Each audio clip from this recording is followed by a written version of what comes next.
সংবাদ সবাইকে স্বাগত জানাচ্ছি। আমি ফিরোজ তোহা। শুরুতেই সংবাদ শিরোনাম। বাংলাদেশের সর্বশেষ গুরুত্বপূর্ণ আপডেট সংবাদে আপনাকে স্বাগত। শুরুতেই সংবাদ শিরোনাম, পরে বিস্তারিত।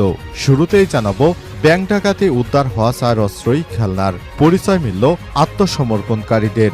ঢাকার দক্ষিণ কেরানীগঞ্জের চুনকুটিয়া পাকাপোল এলাকায় রূপালী ব্যাংকের জিঞ্জিরা শাখার কর্মরত কর্মচারীদের জিম্মি করে হানা দেয় ডাকাত দলে 3 সদস্য অস্ত্রসহ আত্মসমর্পণ করেছে যৌথ বাহিনীর কাছে। এ সময় তাদের কাছ থেকে যে 4টি অস্ত্র উদ্ধার করা হয়েছে সেগুলো খেলনা পিস্তল বলে দাবি করছে পুলিশ।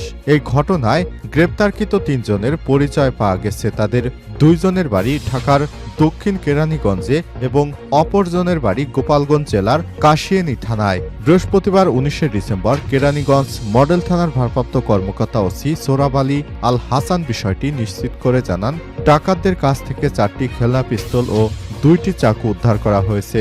তাদের থানায় এনে জিজ্ঞাসাবাদ করা হচ্ছে। এরপর জানাবো, আওয়ামী লীগের নির্বাচনে অংশগ্রহণে কোনো বাধা নেই বদিউল আলম। নির্বাচন ব্যবস্থা সংস্কার কমিশনের প্রধান বদিউল আলম মজুমদার বলেছেন, আগামী জাতীয় সংসদ নির্বাচনে আওয়ামী লীগের অংশগ্রহণ নিয়ে নির্বাচন কমিশন সংস্কার থেকে কোনো রকম বাধা দেয়া হচ্ছে না কিংবা কোনো রকম বাধার সৃষ্টি করা হচ্ছে না। আজ 19 ডিসেম্বর দুপুরে রংপুর জেলা প্রশাসকের কার্যালয়ে নির্বাচন ব্যবস্থা সংস্কার বিষয়ে এক মতবিনিময় সভা শেষে সাংবাদিকদের প্রশ্নের জবাবে তিনি এসব কথা জানান।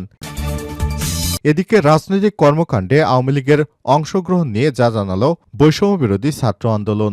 যে কোনো রাজনৈতিক কর্মকাণ্ডে আওয়ামী লীগের অংশগ্রহণের বিপক্ষে বৈষম্য বিরোধী ছাত্র আন্দোলন বৃহস্পতিবার 19 ডিসেম্বর সন্ধ্যায় গণমাধ্যমে পাঠানো এক সংবাদ বিজ্ঞপ্তিতে তারা জানিয়েছে, নির্বাচন সহ যে কোনো রাজনৈতিক কর্মকাণ্ডে আওয়ামী লীগের অংশগ্রহণ করলে জুলাই গণ অভ্যুত্থানে শহীদদের রক্তের অবমূল্যায়ন করা হবে। আর এ সঙ্গে নির্বাচন সংস্কার কমিশনের প্রধান বদিউল আলম মজুমদার যে মন্তব্য করেছেন সেটি প্রত্যাহার করার আহ্বান জানিয়েছে বৈষম্য বিরোধী ছাত্র আন্দোলন।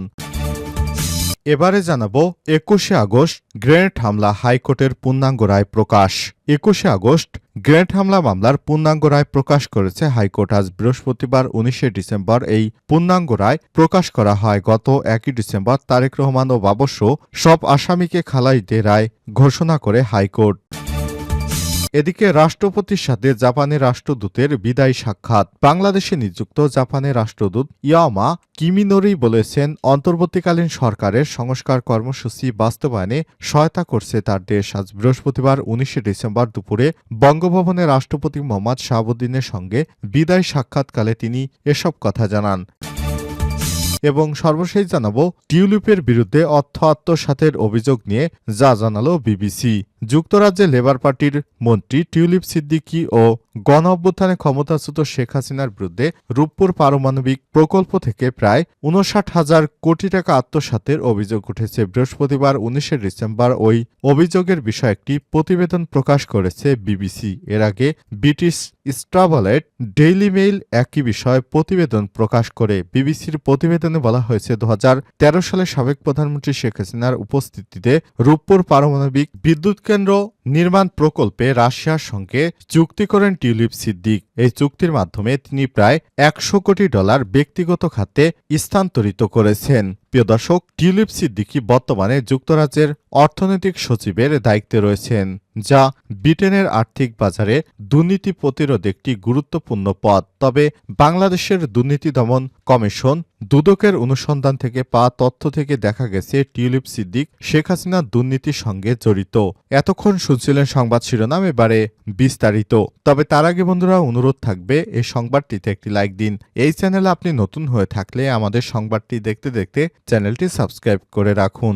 কমেন্ট করে আপনার মূল্যবান মতামত জানিয়ে দিন বন্ধুরা, আপনি বিশ্বের কোন দেশ থেকে বা বাংলাদেশের কোন স্থান থেকে আমাদের সংবাদটি দেখছেন এবং শুনছেন। এবারে বিস্তারিত। ব্যাংক ডাকাতে অস্ত্র উদ্ধার হওয়া 4 অস্ত্রই খেলনার। পরিচয় মিলল আত্মসমর্পণকারীদের। ঢাকার দক্ষিণ কেরানীগঞ্জের চুনকুটিয়া পাকাপোল এলাকায় রূপালী ব্যাংকের জিঞ্জিরা শাখায় কর্মকর্তা কর্মচারী জিম্মি করে হানা দেয় ডাকাত দলের ৩ সদস্য আত্মসমর্পণ করেছে যৌথ বাহিনীর কাছে। এ সময় তাদের কাছ থেকে 4টি অস্ত্র উদ্ধার করা হয়েছে, সেগুলো খেলনা পিস্তল বলে দাবি করছে পুলিশ।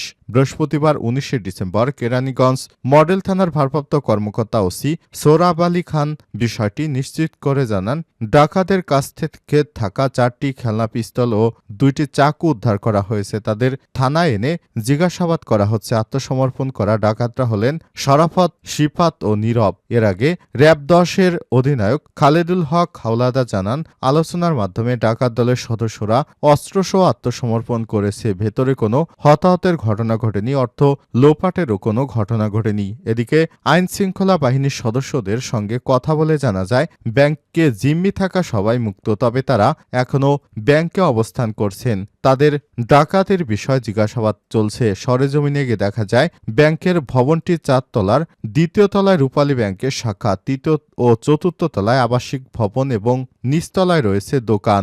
এর আগে বৃহস্পতিবার ১৯শে ডিসেম্বর বেলা 2টার দিকে ডাকাত দল ব্যাংকটিতে হানা দেয়। খবর পেয়ে সেনাবাহিনী, পুলিশ, র‍্যাব সহ আইন শৃঙ্খলা রক্ষাকারী বাহিনীর সদস্যরা ব্যাংকটির আশপাশ এলাকা ঘিরে রাখে।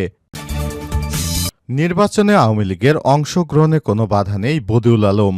নির্বাচন ব্যবস্থা সংস্কার কমিশনের প্রধান বদিউল আলম মজুমদার বলেছেন, আগামী জাতীয় সংসদ নির্বাচনে আওয়ামী লীগের অংশগ্রহণ নিয়ে নির্বাচন কমিশন সংস্কার থেকে কোনো রকম বাধা দেয়া হচ্ছে না কিংবা কোনো রকম বাধা সৃষ্টি করা হচ্ছে না। বৃহস্পতিবার ১৯শে ডিসেম্বর রংপুরে জেলা প্রশাসকের কার্যালয়ে নির্বাচন ব্যবস্থা সংস্কার বিষয়ে মতবিনিময় সভা শেষে সাংবাদিকদের এক প্রশ্নের জবাবে সব কথা বলেন তিনি।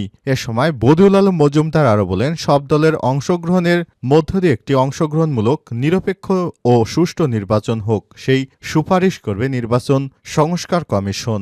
আওয়ামী লীগকে নির্বাচনে আসার সুযোগ দেয়া হবে কিনা এমন প্রশ্নের উত্তরে তিনি বলেন, আমি তো কোনো বাধা দেখছি না, কোনো রকম বাধা সৃষ্টি করা হয়েছে বলে আমি মনে করছি না। আরেক প্রশ্নের উত্তরে বদিউল আলম আরও বলেন, আওয়ামী লীগের ব্যাপারে আমরা চাই একটি অংশগ্রহণমূলক নির্বাচন। সব দলের অংশগ্রহণ, যারা নির্বাচনের জন্য প্রস্তুত হয়ে নির্বাচনে অংশগ্রহণ করতে পারবে, কোনো রকম বাধা বিপত্তি তাদের দেয়া হবে না, বাধা সৃষ্টি করা হবে না, সেরকম একটি নির্বাচন আমরা চাই এবং আমি আশা করি সবাই এই নির্বাচনে অংশগ্রহণ করবে। এ সময় তিনি আরও বলেন, নির্বাচনে অযোগ্য না হলে সবারই অংশগ্রহণের সুযোগ থাকা উচিত। সংস্কার কমিশন চায় সব দলের অংশগ্রহণে অন্তর্ভুক্তিমূলক নির্বাচন হোক, এমন প্রত্যাশাই করেন তারা। এ সময় জেলা প্রশাসক, পুলিশ সুপার, জেলা মহানগর সুজনের সভাপতি, বিভাগীয় সমন্বয়ক সহ সুজনের স্থানীয় নেতৃত্ববৃন্দ উপস্থিত ছিলেন। রাজনৈতিক কর্মকাণ্ডে আওয়ামী লীগের অংশগ্রহণ নিয়ে যা জানালো বৈষম্যবিরোধী ছাত্র আন্দোলন।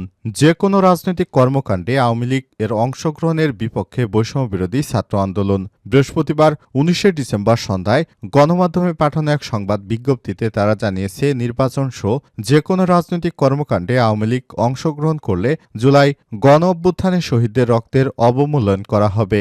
বিজ্ঞপ্তিতে আরও বলা হয়েছে, নির্বাচন সংস্কার কমিশন প্রধান জনাব বদিউল আলম মজুমদার বলেছেন, আগামী জাতীয় সংসদ নির্বাচনে অংশ নিতে আওয়ামী লীগের কোনো বাধা নেই, কিন্তু বৈষম্যবিরোধী ছাত্র আন্দোলন নির্বাচন সংস্কার কমিশনের প্রধানের উপরোক্ত বক্তব্য স্পষ্টভাবে প্রত্যাখ্যান করেছে।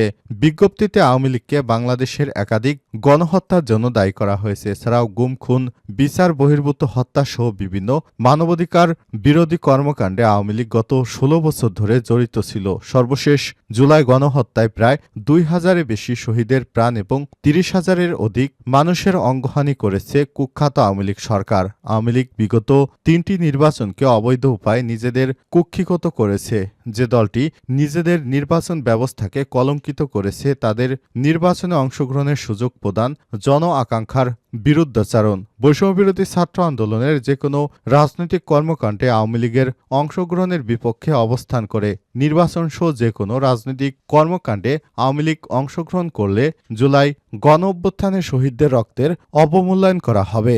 এছাড়াও বৈষম্যবিরোধী ছাত্র আন্দোলন নির্বাচন সংস্কার কমিশনের প্রধান জনাব বদিউল আলম মজুমদারকে তার বক্তৃতা প্রত্যাহার করে আওয়ামী লীগকে নির্বাচনে অংশগ্রহণ করতে না দেওয়ার জন্য যথাযথ ব্যবস্থা গ্রহণের আহ্বান জানিয়েছেন।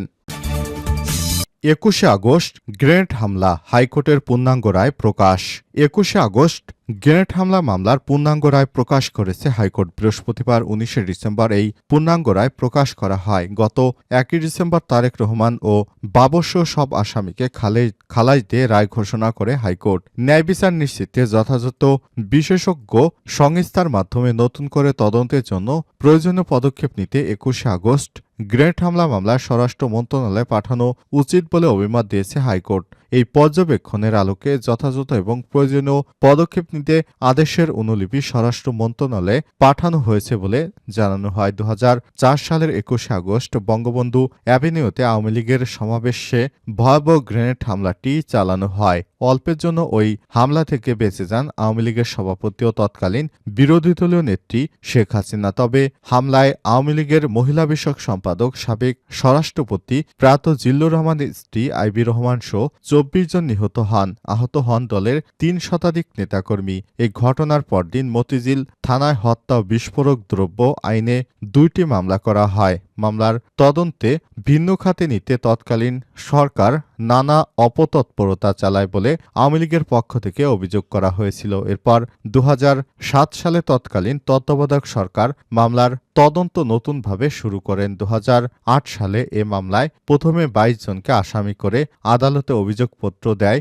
সিআইডি। পরে আওয়ামী লীগ সরকার আমলে এ মামলায় অধিকতর তদন্ত শুরু হয়। এরপর তারেক রহমান সহ আরও 30 জনকে আসামি করে সম্পূরক অভিযোগপত্র দেয়া হয়। এ মামলায় 2018 সালের 10 অক্টোবর ঢাকার দ্রুত বিচার ট্রাইব্যুনাল 1-কে রায় দেন।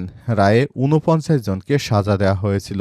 গ্রেনেড হামলা মামলায় বিচারিক আদালতে রায়ের আগে অন্য একটি মামলায় মুফতি হান্নানের ফাঁসি কার্যকর করা হয়। এর আগে গ্রেনেড হামলা মামলায় 2011 সালে স্বীকারোক্তিমূলক জবানবন্দি দিয়েছিলেন তিনি। অবশ্য পরে তা আদালতে প্রত্যাহার করেন বলে জানান আসামি পক্ষের আইনজীবীরা।